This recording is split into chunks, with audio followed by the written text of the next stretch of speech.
servir, c'est une passion. Vous êtes amoureux et fidèle de Média Univers. Merci.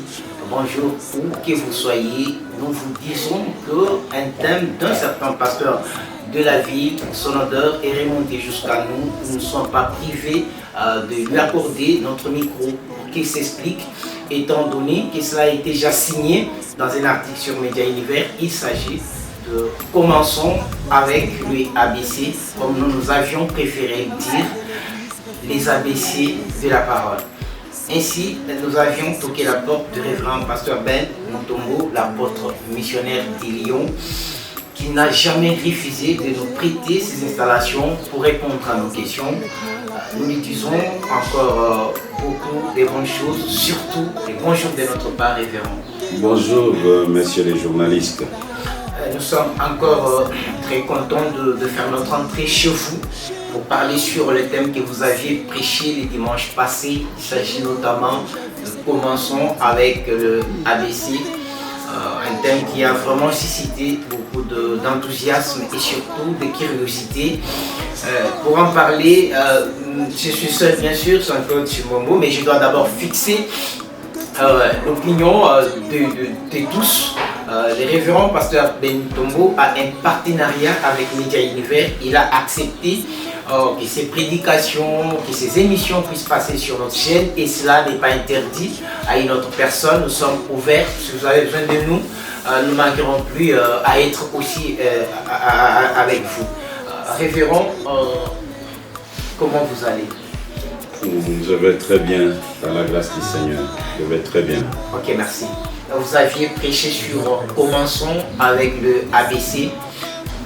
Directement, est-ce que cela est une nouvelle doctrine ou une invention de pasteur Ben? Parce que c'est un thème que moi personnellement c'est la première fois de le saisir. Cela est une invention de pasteur Ben ou c'est scripturaire?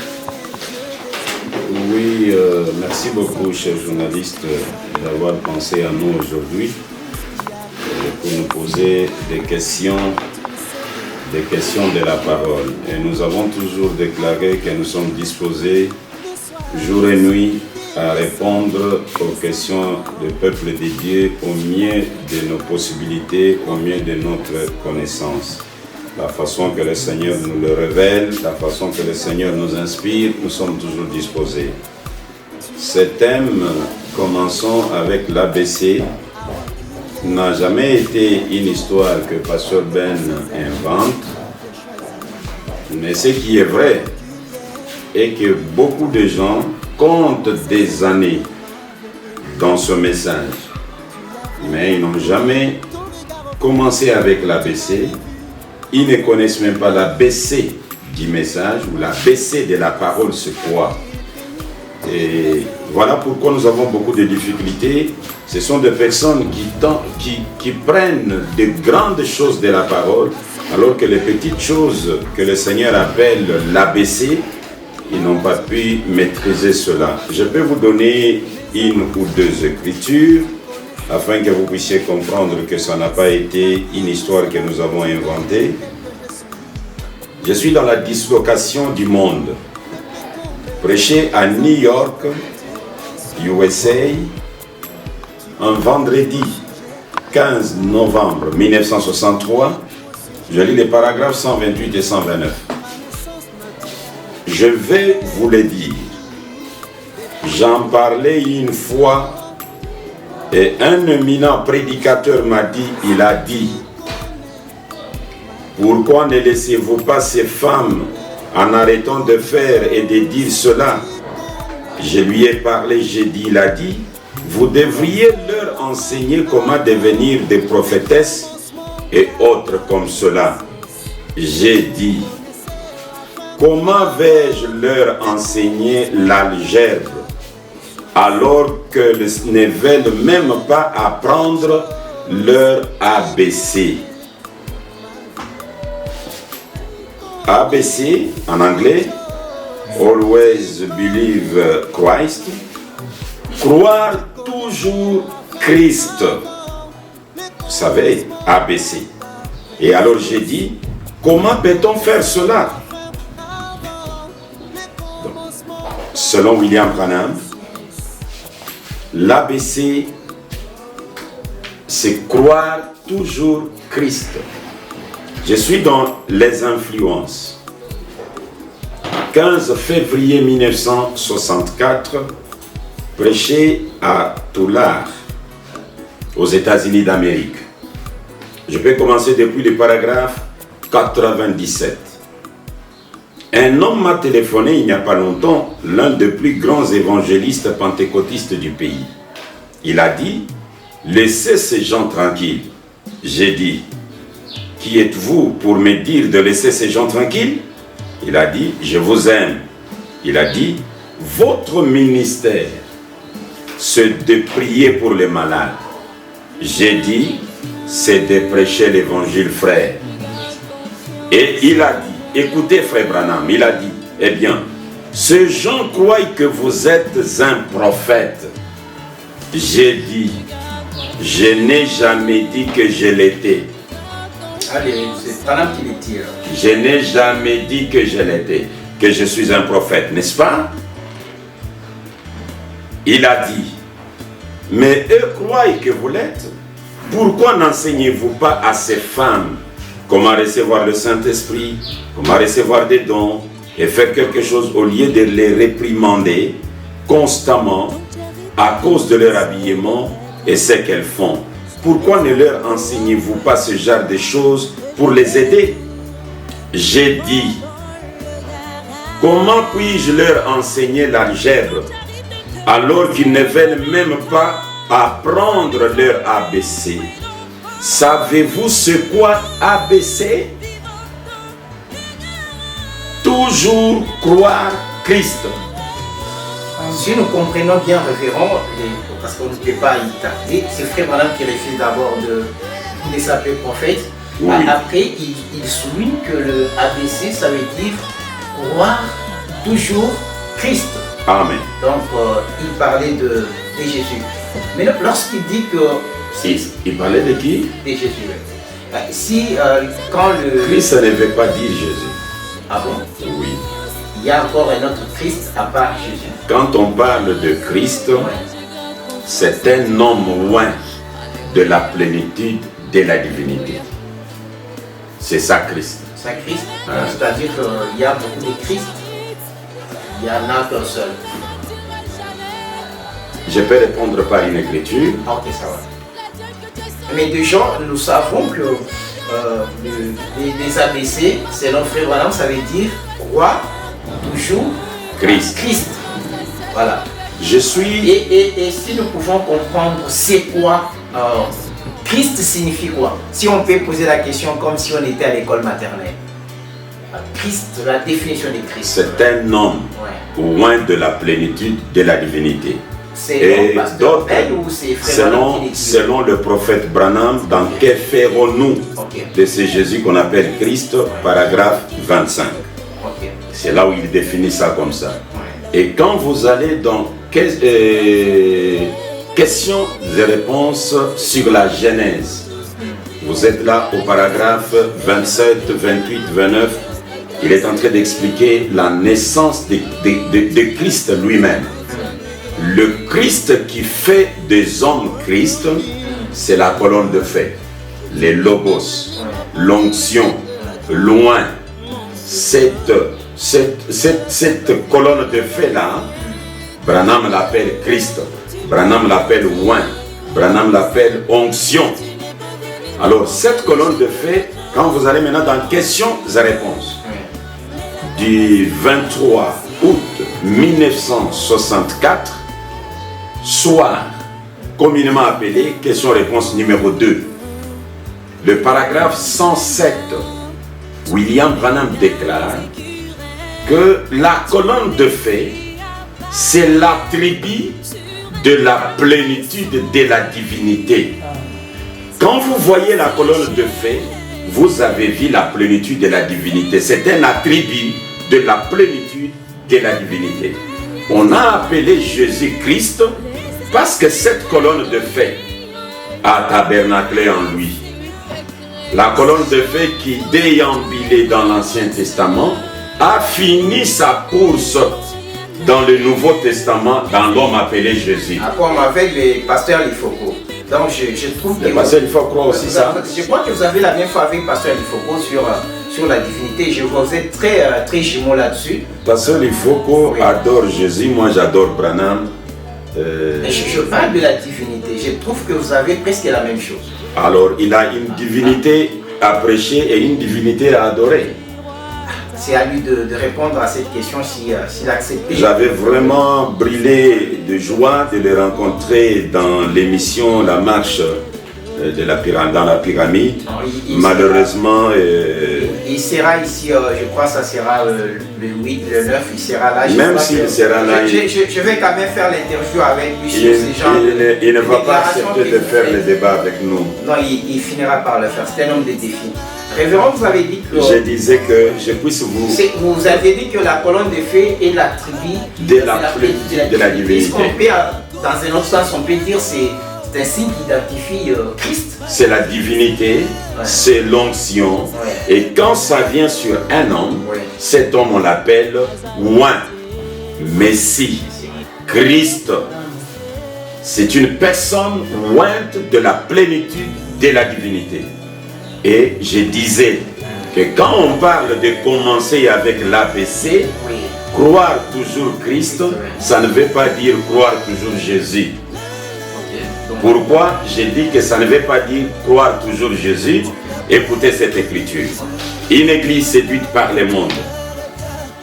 28 juin 1959 à Jeffersonville, Indiana, USA. Paragraphe 45. Et c'est ce que l'Église a fait. Elle a adopté ça. Elle a adopté la politique, l'éducation. Elle a adopté les organisations, la société, les grosses églises, des prédicateurs au style pompé. Et lorsque le vrai roi vient, ils ne le reconnaissent pas. Ils sont en train de crucifier le Saint-Esprit. C'est lui-là même qui est le roi. Ils ne le reconnaissent pas, mais ils rient de lui et se moquent de lui. Ce que les Juifs ont fait à leur Messie, l'Église est aussi en train de le faire à son Messie.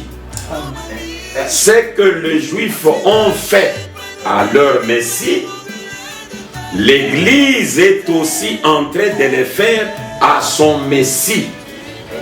Deux Messies. Le Messie des Juifs et le Messie de l'Église. Moi, je ne suis pas un juif. Je ne suis même pas de la famille d'Éphraïm. Mais vous l'êtes spirituellement. Ici, on ne parle pas de spirituellement. C'est la chair. Parce que ceux-là qui ont rejeté le Messie, ce n'est pas les juifs spirituels, c'est l'ensemble d'Israël. Ce que les juifs ont fait, excusez, à leur Messie, qui était Jésus-Christ. Qui était Jésus-Christ. L'Église est aussi en train de le faire à son Messie. Donc on parle de deux peuples, de deux classes, la classe israélite et la classe des nations. C'est un détail de taille, révérend pasteur, lorsque vous dites qu'il y a deux messies, directement nous avons deux messies, celui des nations et l'autre des juifs. Est-ce que vous ne risquez pas d'aller vous contredire quelque part? Parce qu'on sait que les messies a été seul messie, mais peut-être que cette onction marchait s'est posée sur plusieurs personnes. Et mes frères Branham parlent aussi de Michée qui est Christ, il parle aussi d'Ésaïe qui est Christ en son temps, il parle d'Éthée qui est Christ en son temps.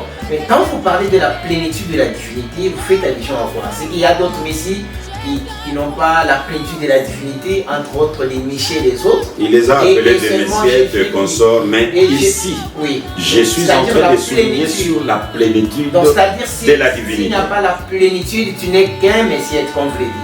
Si c'est un morceau. Je parle de la plénitude de la divinité parce que celui qu'on appelle Messie, ou Christ, doit avoir la plénitude. Lui et Dieu ne sont pas deux personnes. C'est lui-même qui est Dieu. Okay, là, donc quand nous parlons du Christ, nous le voyons, nous n'avons pas à aller chercher Dieu ailleurs. Donc, nous ne pouvons pas couper Dieu en morceaux pour dire il y a Dieu le Père, il y a Dieu le Christ, il y a Dieu le... Non, le Christ là, il est tout. Il est l'adorable. Et ils sont deux. L'un le matin l'autre le soir. J'ajoute cette écriture. Oui, c'est une prière. C'est là que je disais que vous avez la même tendance presque avec les pasteurs du Forum. Lui disait, il y a récemment, il dit que la colonne de feu empruntée, Branham est devenu la colonne de feu est devenue... Donc je trouve que vous avez presque la même chose. Il dit Branham est devenu la colonne de feu et la colonne de feu est devenue Branham. Si on peut aller, vous avez dit que vous lisez dans... C'est grave. Dans les sermons de Je suis dans Pourquoi la petite Bethléem. La colonne de feu est devenue Branham, Branham est devenu la colonne de feu. C'est un homme de Dieu que j'aime beaucoup, pasteur du Foucault. Et là, Dieu va l'aider. Là, il ne condamnera plus encore les adorateurs. Parce que la colonne de feu est devenue Branham, Branham est devenu la colonne de feu. Mais c'est quand même l'eau, hein? L'eau dans l'huile, l'huile dans l'eau, c'est presque la même chose. Parce que vous avez parlé de Dieu qui est un indivisible. Les messagers sont un. Je veux vous dire une chose, chers journalistes. Ça fait des années que je parle de la divinité de William Branham. Bientôt là, c'est 30 ans. Et au début, nous avons connu les choses de toutes les couleurs. Et quand j'écoute des prédicateurs commencer à faire des fortes déclarations comme vous venez de les faire, que j'appelais dans le temps des tirs sporadiques, je suis en train de comprendre que notre élite est en train de produire des fruits. Et nous allons continuer à lutter, à tracer les chemins dans les rocs. Nous n'allons pas baisser les bras parce que les gens s'opposent. Ils finiront par tomber aux pieds de William Branham. Écoutez cette écriture. Pourquoi la petite Bethléem? Jeffersonville, Indiana, USA, le paragraphe 135. Ô Seigneur Dieu, ce petit message entrecoupé apporté à partir des Écritures, présentant les différents symboles que tu y as placés. Peut-être sont-ils cachés aux yeux des sages et des intelligents pour être révélés aux enfants lesquels sont disposés à apprendre. Cela montrait la petite Bethléem, la moindre de toutes. Comment le prophète a-t-il dit cela? N'est-il pas la moindre entre les principales villes? Mais Dieu a trouvé bon de faire sortir de ce petit endroit insignifiant le chef d'Israël. Seigneur Dieu, d'un petit groupe de gens qui sont lavés par les cordons de fils cramoisis du sang du Seigneur Jésus, tu feras sortir à travers ces groupes, Seigneur, quelque part dans ce monde, Christ de nouveau, qui pétera toutes les nations avec une verge de fer. De Bethléem, tu as fait sortir le chef d'Israël, Jésus. Il est mort, son sang a coulé. Et là où son sang a coulé, tu feras sortir à travers ces mondes, dans ces petits groupes, Christ de nouveau. Et il a comme mission paître toutes les nations avec une verge de fer. Révérend, si j'ai pas très bien comprendre, parce que je sais que le révérend pasteur Cass est en train de nous suivre ici. C'est William Branham qui dit cela, c'est William Branham qui le dit. Moi, tu feras sortir à travers ce groupe, Seigneur, quelque part dans ce monde, Christ de nouveau, qui pétera toutes les nations avec une verge de fer. Mais la préoccupation et l'audace qu'a fait Branham de dire des choses comme ça, il puise cette audace où? Parce que je crois que partout sur la terre, on reconnaît un seul Christ qui est thème de référence, qui est le Seigneur Jésus-Christ. Mais l'audace là de frère Branham quand il parle de Christ nouveau, c'est une façon d'exclure les Christ anciens ou c'est juste, c'est quoi effectivement? J'aimerais que tu regardes un peu là-bas. Ouais. Qu'est-ce que tu vois? Est-ce que la caméra peut prendre... Qu'est-ce que tu vois là-bas? Je vois, il y a les micros, je vois Frère Branham. J'ai dit, je vois, il y a la colonne de feu au-dessus de sa tête. Voilà. Cette colonne de feu, selon l'enseignement de William Branham, c'est quoi? L'attribut de la plénitude de la divinité. Ah, c'est ce que vous aviez dit. Oui. Okay. L'attribut de la plénitude de la divinité. La voilà. Cette colonne de feu, c'est l'onction. La voilà. Elle est en train de oindre un homme. Et cet homme-là, il est automatiquement Christ. C'est là où il tire l'audace pour faire des déclarations comme ça. Ce n'est pas l'audace. Ce n'est pas l'audace. Ce sont les saintes écritures que Jésus lui-même avait promis. Jésus? Écoutez. Oui. Jésus encore? Écoutez. Je suis dans les âmes qui sont en prison maintenant. Non. Les paragraphes 348. Les grands prophètes, l'orateur principal, Bill Branham, déclare: 3 est la perfection. Le ministère est arrivé à sa perfection quand il révéla de nouveau Christ dans le naturel parmi deux êtres humains, comme il avait été prédit, comme il en était au temps de Lot. Qui avait promis le temps de Lot? Jésus, dans Luc 17. Vous pouvez commencer depuis le verset 28. Ce qui arriva du temps de Lot se répétera pareillement. Et du temps de Lot, il y avait Dieu sous la forme humaine. Dieu devenu un homme qui était capable de discerner les pensées de cœur, chose qui amena Nathanaël à tomber face contre terre, parce que Nathanaël, un homme de chair, lui a dit: voilà un Israélite en qui il n'y a point de fraude. Nathanaël dit: Rabbi, d'où m'as-tu connu? Jésus répond: avant que Philippe ne t'appelle, je t'ai vu. Et Nathanaël répond: tu es le chef d'Israël. Sans aller consulter autre chose directement. Juste le discernement de pensée. Et aujourd'hui, qu'est-ce que je peux dire là-dessus? Je peux même entrer... Référence, si on peut souligner ces mots qui est trop piquant et qui m'intrigue moi personnellement, question de laisser aux autres leur choix. C'est Frère Branham qui dit que les nombres 3, c'est la perfection. Oui. Il dit que ces ministères atteignent la perfection lorsqu'il reproduit. Donc il utilise le verbe reproduire.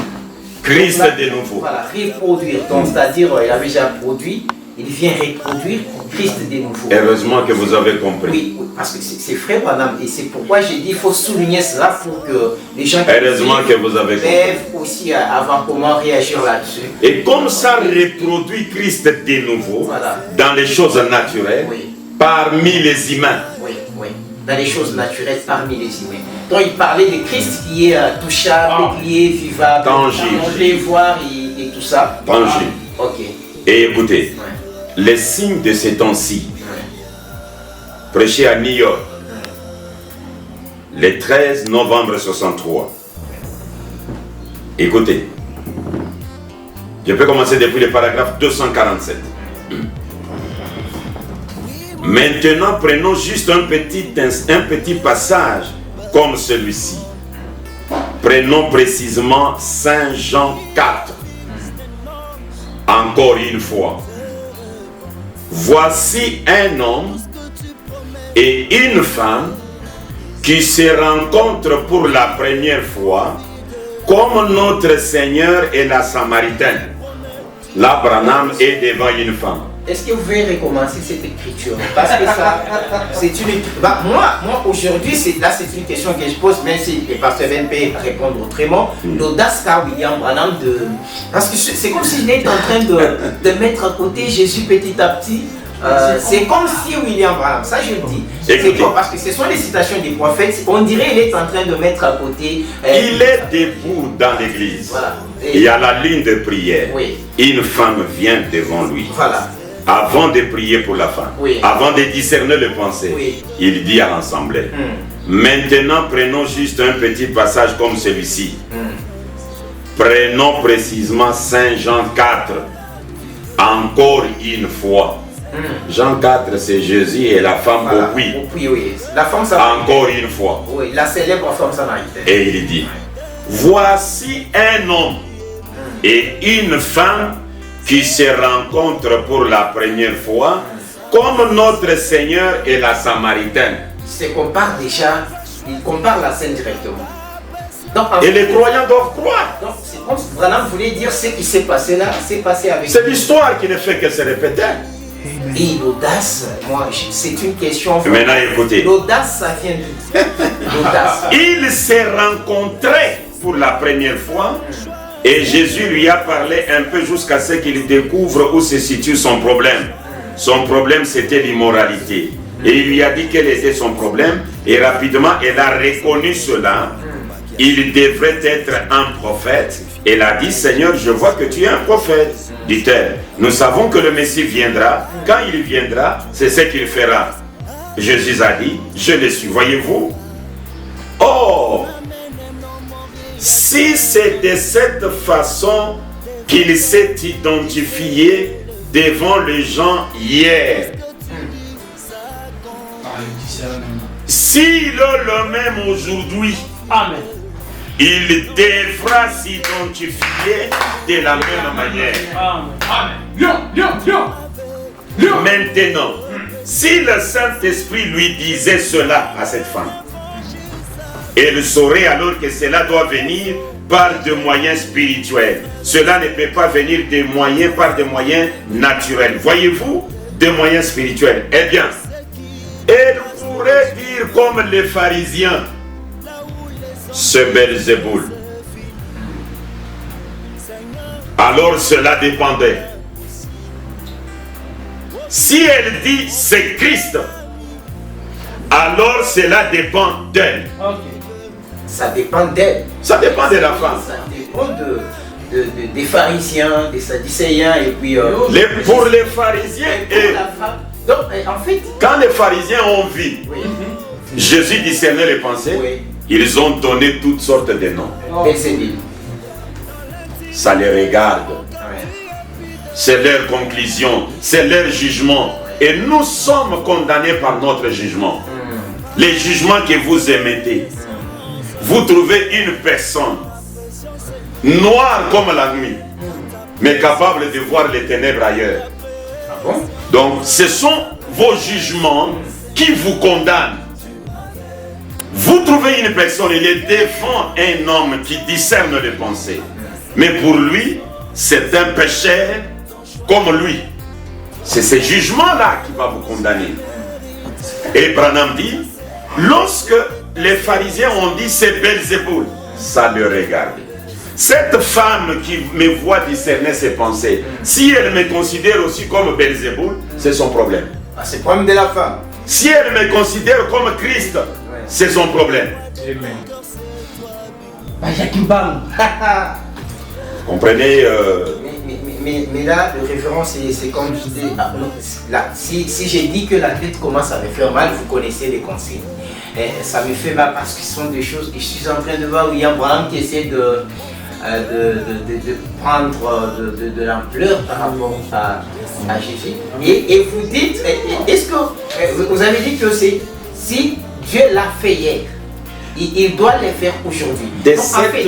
Oui, de la manière qu'il s'était identifié hier. Par le discernement. Par le discernement. Et aujourd'hui, il peut le faire. C'est de cette façon-là qu'il va le faire aujourd'hui. Oui, et donc on peut aussi, le Messie peut être un prophète s'il n'y a pas de péché. Écoutez, je vais lire une écriture Pendant que vous étiez en train de parler là, une écriture était en train de voyager. Voilà, c'est. Vous avez parfois entendu quelques bruits. Il s'agit de ceux qui sont avec les missionnaires africains. Il dit ceci. Beaucoup plus réclamés. Je suis dans la voie pourvue par Dieu pour aujourd'hui. Le paragraphe 122 jusqu'à 123. Je peux commencer à 121. Maintenant, la seule chose qu'il pourrait faire, s'il s'était né ici vêtu de ce complet qu'il m'a donné, la seule, ce serait de vous prouver qu'il est le Messie. La seule chose que Dieu fera aujourd'hui, s'il vient vêtu de ce complet que moi, Branham, je porte, la seule chose qu'il fera serait de vous prouver qu'il est le Messie. Dieu, c'est un homme de défi. Non pas par des marques de clous dans ses mains. Il ne vous le prouvera pas en vous présentant les marques de clous. N'importe quel hypocrite peut faire ça. Mettre des marques de clous et du sang sur son visage, de marques et tout ça. Ça peut se faire. Ça se fait. Beaucoup de personnes ont même été crucifiées comme lui. Ce n'est pas ça. Mais c'est quoi? Mais sa vie qui était en lui. Le Fils ne peut rien faire de lui-même. Il ne fait que ce qu'il va faire au Père. C'est la vie qui était en lui qui l'éprouvait. Ce n'est pas parce qu'il était un juif que la petite femme au puits crie qu'il était le Messie. C'est parce qu'il pouvait discerner les pensées de son cœur. C'est ça qui faisait de lui le Messie. Si c'était là la manière dont le Messie s'était présenté autrefois, si c'était la voie dont il avait pourvu pour se faire connaître, c'est la voie dont il a pourvu selon les Écritures. Amen. Pour cet âge-ci. Et croyez-vous? Amen. C'est la tête qui me fait mal comme je dis tantôt. Est-ce que ça fait aussi mal? Ça, c'est une interpellation pour les grands hommes de Dieu qui ne disent que William Branham n'est qu'un prophète comme tous les autres prophètes et qui lui enlèvent la qualité de Messie. Moi, je ne sais pas quoi dire, je n'ai pas de ministère, mais je crois que vous pouvez répondre aussi à notre micro pour nous préciser. Vous êtes en train de lire les prophètes, voilà. Les pasteurs sont en train de lire. Je suis en train de lire. C'est William Branham qui, si je voulais très bien comprendre, révérend, donc on reconnaît les messies par la vie. C'est par le discernement, par sa vie. Oui. Le discernement qui a un signe et puis la colonne de feu qui a encore un signe qui l'identifie ici, on peut très bien le dire. C'est ça. Voilà, s'il y a à contredire, nous sommes toujours ouverts. Mais il y a les pharisiens à l'époque qui comprenaient que le Messie doit venir et se présenter, mais voici je suis le Messie. Les pharisiens qui étaient serviteurs de Dieu. Aujourd'hui, c'est la même chose. C'est l'équivalent des... Il faut que Frère Branham nous dise ouvertement. Mais vous mettez les Écritures qui disent par exemple, c'est Jésus qui a dit dans Jean au chapitre 5, verset 31, si je rends témoignage de moi-même, mon témoignage est faux. Si c'est moi qui rends témoignage de moi-même, mon témoignage est faux. Et vous comprenez que maintenant les gens obligent Branham à venir leur dire adorez-moi, je suis le Messie, adorez-moi. On dirait que c'est Branham refuse même la qualité du prophète. Il a tout, je venais de le lire ici. Mais c'était non très compliqué. Mais lorsque tous ces gens qui prônent tout haut que William Branham est prophète et qui dit comme si on prenait des loupires, est-ce qu'ils se sont aussi rendus compte que William Branham refusait cette qualité? Vous savez... Ou bien ce sont des citations que vous ne pouvez pas nous lire régulièrement. Nos amis pasteurs... Frère Branham qui refuse la qualité du prophète. Je peux vous les lire beaucoup de citations là-dessus. Il les refuse. Il refuse d'être prédicateur. Et sur quelle base vous... Il dit, je ne suis pas prédicateur, je ne suis pas prophète. Ouais. Mais moi, il m'a dit, Ouais. écoutez. À vous? Oui, il m'a dit, écoutez ce qu'il m'a dit. Je suis dans dons appropriés. Dons appropriés. Laissez-moi les trouver. Dans dons appropriés, il m'a dit quelque chose là-bas que je voudrais vous lire. Voilà, je suis là. Dons appropriés. Je suis au paragraphe 50.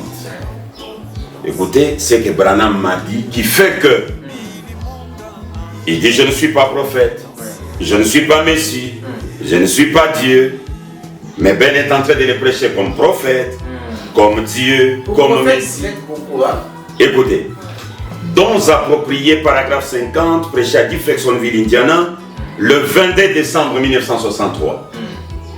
Maintenant, nous voyons qu'il présentait ces hommes qui étaient des astronomes et observaient les étoiles, voyant ce mystérieuse lumière céleste apparaître là-haut, sûr que quelque chose allait arriver, que c'était le Messie, le souverain des cieux et de la terre, qui devait être né.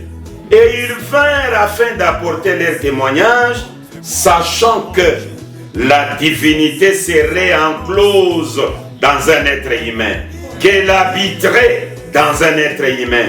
Maintenant, écoutez, vous savez, votre vie parle davantage que vos paroles. Au point que peu importe ce que vous dites, les gens savent ce que vous êtes d'après votre vie. Oui, je ne suis pas le Messie. Je ne suis pas Dieu.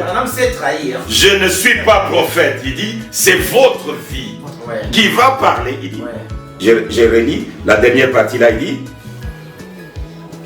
vous savez, votre vie parle davantage que vos paroles. Au point que peu importe ce que vous dites, les gens savent ce que vous êtes d'après votre vie. Amen. Nous prenons cette écriture, cette déclaration, nous l'abaissons au niveau des hommes, animaux que nous sommes, pour dire, il m'avait menti, il n'est pas digne, c'est bon, mais montez encore avec ça, parce que c'est la vie qui parle. Branham avec la colonne de feu sur la tête, ça veut dire quoi? Branham discernant les pensées de cœur, ça veut dire quoi? Branham faisant les œuvres que Jésus a fait jusqu'à dépasser Jésus. Ça veut dire quoi? C'est encore Jésus. Oui. Il l'a dépassé. Jésus a ressuscité. Jésus a fait beaucoup de choses. Et d'ailleurs, il y a une chanson que j'aime beaucoup. Jésus a fait, personne ne peut pas faire comme lui. Les autres sont incapables, c'est Jésus peut les faire. Révérend, ici, on dirait, Frère Branham s'est tiré une balle dans la jambe.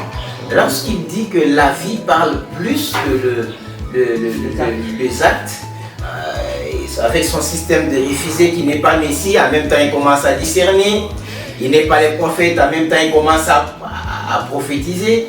Mais cette écriture-là me pousse à dire que William Branham s'est trahi. C'était juste de l'humilité ou il voulait cacher quelque chose. Parce que ça peut aussi aveugler les autres. Ça peut aveugler les autres. Quand il dit n'est pas Messie, n'est pas prophète, alors il y avait une citation canon là qui vient le trahir.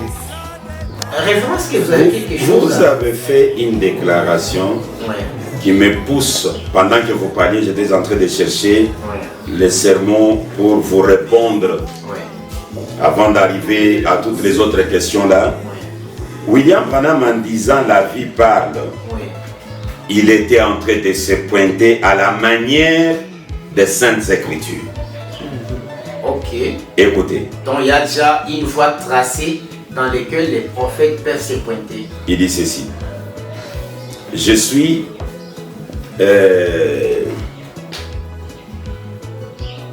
Donc ça dit, quand j'ai réfléchi à haute voix, les pasteurs me trouvent la citation. Paragraphe 150. L'influence d'un autre. Donc est-ce que vous prêché le 13 octobre 1962 les grands maîtres disent ceci. Vraiment. Donc moi je suis acquilé aujourd'hui, je suis coincé. Nous avons vu arriver bien davantage de choses que ce qui est rapporté dans nous en avons vu se produire davantage en une seule réunion qu'il n'en est question dans la Bible. C'est vrai, plus au cours d'une réunion que n'en ont été écrites pendant les 33 ans et demi de sa vie. Ah, Branham aussi. Une seule réunion de Branham. Les situations qui sont passées, on dirait Branham tire sur Jésus. Voilà, une seule réunion. Mon Seigneur Jésus. Vous devez l'abandonner. Vous devez l'abandonner. Quelqu'un l'a dépassé. Jésus de Galilée. Oui, une seule réunion. Qui mourait à la tous les 33 ans et demi de Jésus dans une seule réunion. Alors Branham a eu combien de réunions? Alors comme il a dépassé Jésus, il est qui finalement? Je réponds. Dépassé Jésus dans une seule réunion. Je réponds toujours avec les Écritures. Je n'aime pas que vous puissiez ou que les gens aillent. Dictionnaire de Branham. Mais il est dur sur moi Jésus. Dictionnaire de On n'a pas encore Jésus tiré. de Galilée. On n'a pas encore tiré. Celui qui a marché sur les eaux. Vous savez, Celui qui a ressuscité Lazare. cette vérité, elle s'impose. Il s'impose. Cette vérité, elle s'impose. Écoutez. Je suis dans Dieu et son propre interprète. Parce que j'ai posé la question. Branham a dépassé Jésus en acte. Il est qui?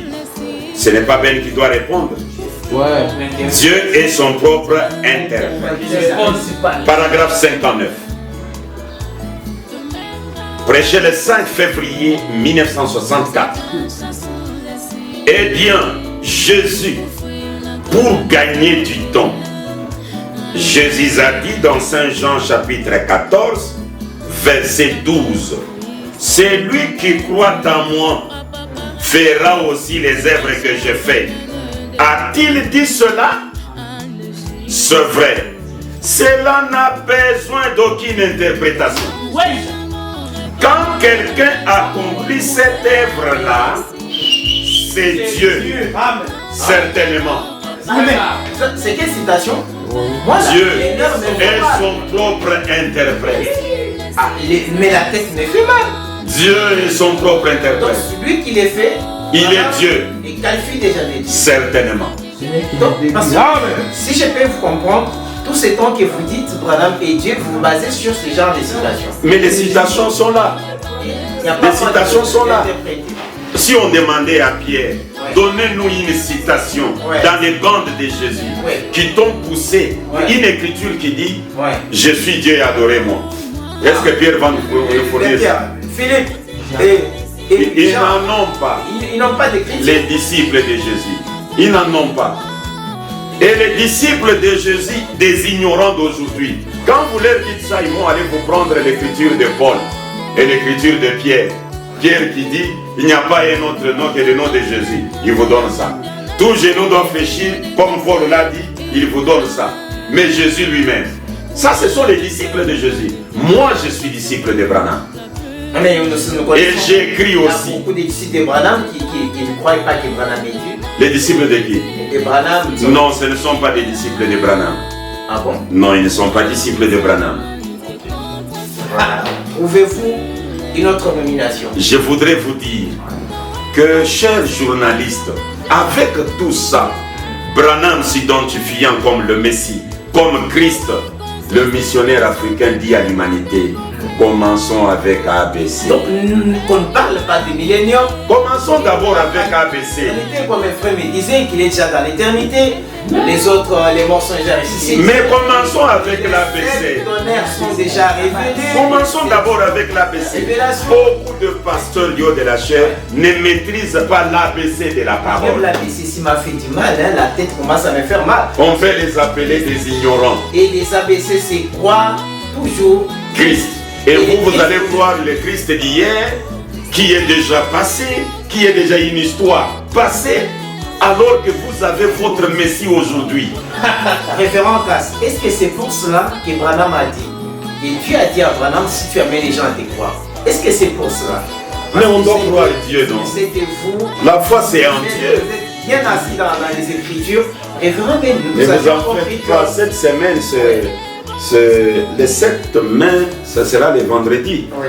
J'ai pensé avoir une convention, mais comme les jeunes pour Branham, ils ont la convention à la fin du mois, alors nous avons annulé la convention que nous devions avoir, mais le 7 mai ne passera pas. Nous allons être là. Vous savez notre thème? Branham, sois sincère.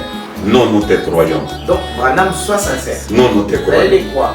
Déjà, je voulais marteler sur... Branham, sois sincère.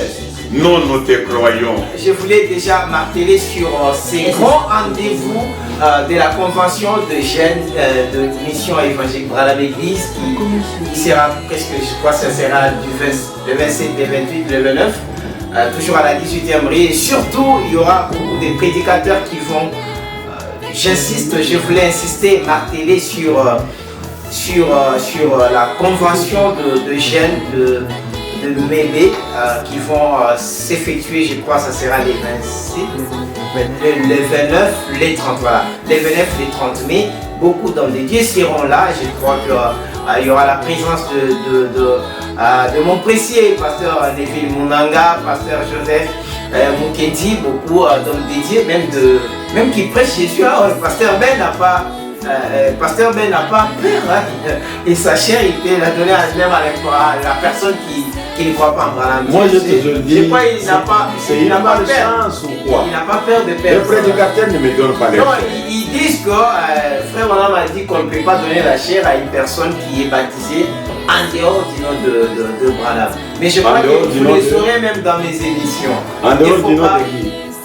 De Jésus. En dehors du nom de Jésus, c'est... Mais journalistes, veuillez leur poser la question. Non, il y a déjà une émission. savoir, Jésus, il y a 2 noms, l'ancien et le nouveau. Lesquels, eux, ils insistent que je Il y a déjà une émission, même un article sur Média Univers, où je fais les baptêmes adultères. J'ai déjà lancé les défis. S'il y a un prédicateur qui fait les relever, pour dire que le seul baptême n'est qu'en Jésus. En conduisant pasteur Ben, la porte est toujours ouverte puisque la personne ne s'est pas encore présentée. Cher aussi dans mon église. L'article est là sur Média Univers sur les baptêmes adultères et une émission aussi. Parce que nous avons compris l'utilité de ABC. Voilà. Que les gens commencent avec l'ABC. Je crois que les pasteurs commencent d'abord avec l'ABC. Que les diacres commencent avec l'ABC. Ils ne savent même pas qu'il y a le Christ de Messie et le Christ des Juifs et le Christ des gentils. Et aujourd'hui, ils l'ont su. Est-ce qu'ils croient dans ce Christ des gentils? Voilà. Elles sont presque à la fin. Je crois qu'avant de donner les mots finaux au révérend Ben, je demande déjà à ceux qui sont en train de nous suivre, votre pasteur, à faire répliquer, à quelque chose de dire en contradiction. Moi, je ne suis pas prédicateur. Hein. Je n'étais pas venu contre le pasteur Ben. Moi, c'est une émission, c'est comme une conviction, la manière dont les pasteurs Ben voient les choses. Mais vous pouvez faire des duels à distance, pourquoi pas contredire pour rendre limpide et rendre beaucoup plus de lumière à ces grands sujets. Révérend, vous regardez notre caméra, vous dites les derniers mots et surtout à ces gens qui vous regardent à travers le monde, en Afrique, les frères de l'Angola, vous êtes super. D'Assifa, je vous dis bien des beaux choses. Je suis avec les pasteurs Ben. Là, je vous transmets quand même la salutation de ces jeunes garçons qui chaque jour il me dit comment va mon papa. Il s'est très bien réveillé. Il pense parfois que je suis avec vous sous le même toit. Non, le pasteur Ben est là. Quand même, il vous aime beaucoup. C'est quelqu'un qui prend même les articles, il transmet en portugais. C'est quelqu'un qui a beaucoup d'amour pour pasteur Ben. Vous avez ces messages pour tous ces gens. Et au final. Mais précieuse et précieux à travers le monde. Précieux en Angola. Précieux en Allemagne. Il y a même... D'abord, je remercie celui qui prend nos prédications, il les traduit en portugais, que Dieu les bénisse. Il y a un autre au Canada qui prend les prédications et les traduit en anglais, que Dieu les bénisse. Que Dieu vous bénisse, mes précieux, au Canada, aux États-Unis, en France, en Suisse, mes compagnons d'élite, que les Très-Hauts vous bénissent. Notre souci, c'est d'amener l'humanité à commencer avec l'ABC. Et l'ABC, en réalité, c'est croire toujours Branham. Que Dieu vous bénisse, que Branham vous bénisse. Vous l'avez compris, c'est ici que nous mettons un point final à cette émission. On recevait l'apôtre Ben Mutombo, missionnaire africain, comme il est surnommé ou il est appelé amoureusement. Et surtout, nous avions parlé sur ce thème très éloquent. Il s'agit, commençons avec les ABC. Les millénaires saignants, la résurrection saignant, mais si nous pouvons revenir ABC, ça sera une très bonne chose. La porte reste toujours ouverte pour celui qui pense que le pasteur Ben n'a pas bien presté. Il a dit quelque chose qui est contraire au message de William Branham. Nous vous tendrons les micros. Au cas contraire, si vous trouvez qu'il a très bien dit, dites Amen là où vous êtes et faisons route ensemble. Que Dieu vous bénisse, à la prochaine occasion.